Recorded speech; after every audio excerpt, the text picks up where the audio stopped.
Yeah, I think we're rubbing it in a bit, aren't we? It's cruel to do that. It's rubbing it in. cruel. Well, look, here's the question we're asking this morning. It's an interesting one, I think. Should a woman take over the top job in England's men's football? The chief exec of the Football Association has said, actually, that it is a possibility. With the search now on, a very wide search for the new manager, with Sarina Wiegman possibly in the frame after Gareth Southgate's resignation. Well, so, of course, she took charge of the women's team, well, last night, and it's her success that's been credited as a reason that a woman should take on the role. She, of course, led the Lionesses to Euros victory brilliantly, triumphantly 2 years ago. So here's a look at the favourites to take on the job, including Sarina Wiegman, who is at 50 to 1. So, should a female manager step in? OK, well, with us to debate this now is a former referee, Janie Frampton, who oversaw men's games, and she said, yep, it is time to consider a woman for the job. And also former badminton world champion, Gail Ems, who says that a female manager wouldn't be respected by male players. Let's start with you, because you were saying in the break just there that you've coached up-and-coming male badminton players, and you say that you feel you don't quite get the respect that you'd get if you were a bloke. Yeah, and now I'm going to say this. Women and men are not equal in sport, OK? There are lots of many different... You know, we are equal in lots of different opportunities, but when it comes to sport, we're not. Women are physically... You know, we're weaker, we're not as fast, we're not as strong. So when you're coaching, you know, sport, it's different, because you're not...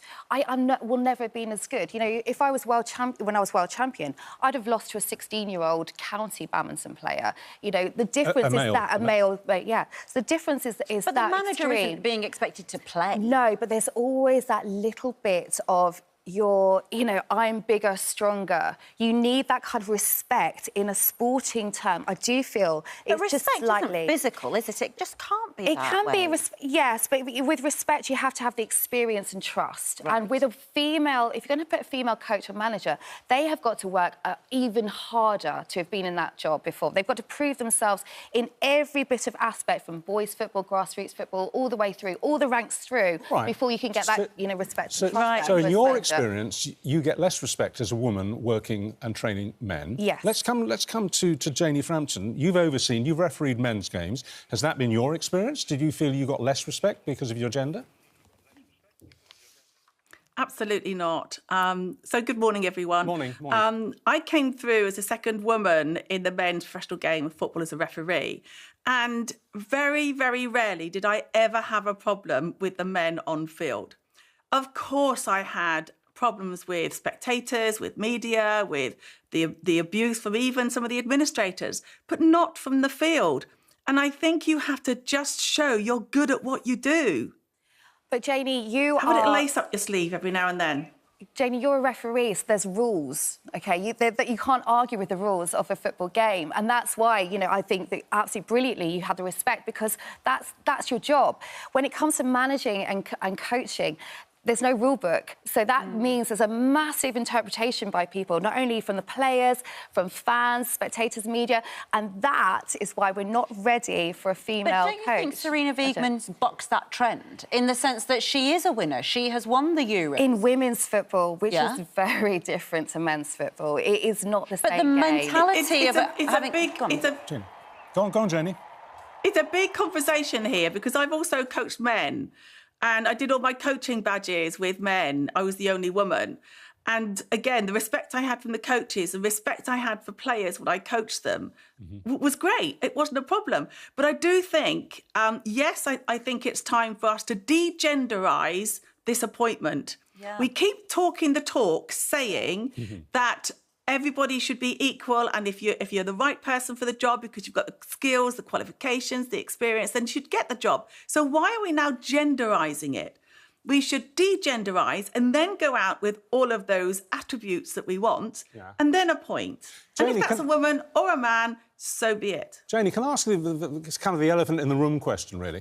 If a man were to be managing and coaching the England women's team, or a women's team, I wouldn't expect him to go into their dressing room for the dressing room conversations, the pep talks before the game and the post-mortems after the game. Is it appropriate for a woman manager to go into the men's dressing room, which is part and parcel of the job? There's always a protocol around that. Don't forget, we have had a lot of men coaches in women's football, first-team coaches. Phil Neville was first-team coach of the women's squad for some time. Yep. So there's a protocol that you always wait until there's a time. You can say 20 minutes after the game, 15 minutes after the game, 10 minutes after that you come in the dressing room. As a woman referee, I always operated with men. We always had a protocol of how we changed. And it's interesting, you know, because... So that's not a problem. Yeah, Gail, because what strikes me potentially is that, because we just had a little vox pop earlier, you know, of sort of people on the street and what they thought. And there was a young girl who was sort of saying, well, I don't see why this should be a problem. I do think that the Lionesses are a game changer, because I think young boys and young girls are going to see them. They are seeing success. And I think that actually perhaps it's a generational thing. I think in our generation and above, it's still seen as this debate that we're having. But I wonder if, you know, today's 10-year-olds, when they're 20, they'll be thinking, what is this debate for? That belongs in 2024, right? That's a really good point. I hope in 10 years we will not be having this debate. I don't think we're ready yet, but you're right. We do have to start the wheels in motion. We need to get more female coaches and more female referees in the men's game, but we are not ready for it yet. Can I just come back to you again, Janie?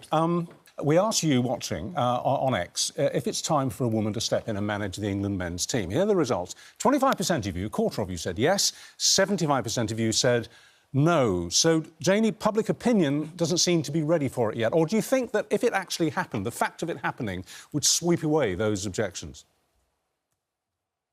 Yes, and let's look at the stats. We can make stats say exactly what we want them to say. So what were the age group of those that said no? What were the age group of those that said yes? Yeah. You know, we talked just now about generational thinking.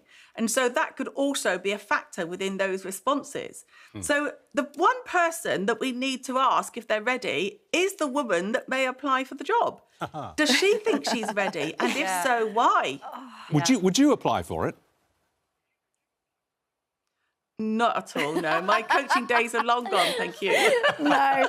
Yeah, it's interesting, though, isn't it? I think I understand what you're saying there, Gail, that perhaps the game today to replace Gareth Southgate isn't ready. But I do wonder whether there's room to have somebody in the top tier of management, second, third, in that position where they're seen regularly around the first hang on, let's have a look. We've got around the training round. To get those, you know, women in leaderships, you know, we've got different qualities that can absolutely enhance that would be really positive. There are precedents.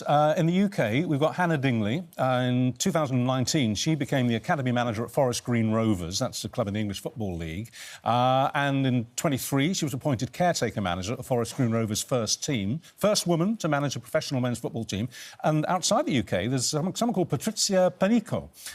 She had a playing career, and now she's the manager of the under-16 Italian men's national team, which is but a stepping stone to the big job, isn't it? Let's get more and more and more women into this game before it looks like a token gesture or politically correct, you know, sort of tokenism. I think, you know, it's always that case, isn't it, when you're looking for diversity, and Sean and I won't know what that's like in our industry, that often you worry that people will judge you harsher, which they do, and often you don't want to be seen like a token, like a tokenistic thing, because if you're put into a job before you're ready, you are set up to fail, and that is worse for everybody in the end, don't you think? I mean, experience does count, I would say. Yeah, I mean, Serena Wiegman will be put under so much pressure, and I think it's it's like putting a lamb to the slaughter, of course.